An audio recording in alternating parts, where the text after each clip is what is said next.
احنا ليه ما بنتعلمش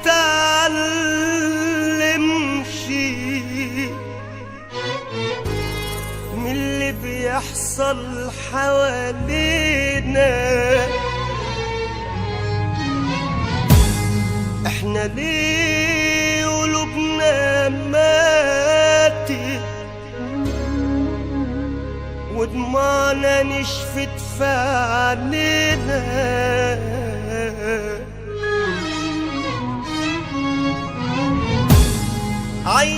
عايشين من غير احساس، تهنا من روحنا خلاص.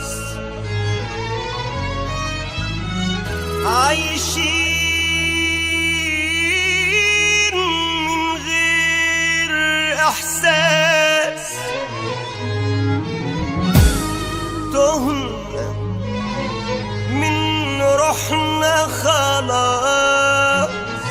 وبيحصل مهما بيحصل ما بنتعلمش يا ناس، ما بنتعلمش يا ناس، يا ناس ما بنتعلمش يا ناس.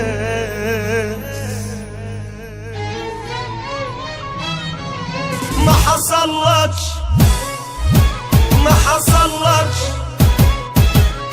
انك مرة بعينك شفت واحد كان واقف وياك عايش ما بيشكيش من حاجة وبيتكلم عادي معاك، وبعد ما يمشي يا دوب وفي ثانية تعرف انه فارق الدنيا من غير اسباب عمره بيخلص وانت عايشها ما بيهمكش؟ ما حصلكش ما حصلكش انك شفت واحد كان فوق ربنا كرمه كتير واداله، فاكر انه هيفضل فوق وان الدنيا بقت دايماله، لكن فجأة بغمضة عين ضاع منه اللي بناه في سنين وتهدي وحاله كده اتغير. اصل زماننا ما بيفرقش. وما حصلكش لازم نفسك فكر ثانية قبل ما يجي عليك الدور من جواك بقى شيل الضلمة قبل ما تنسى شكل النور. ما حصلكش ان دموعك نزلت منك على واحد شايفه بيتقلب بينه وبين الموت كان خطوة راضي بأمر الله ومسلم، وعشان ربنا حاسس بيه مد في عمره وخد بايديه دبت فيه الروح من تاني. لسه كلامي ما وصلكش. ما حصلكش ما حصلكش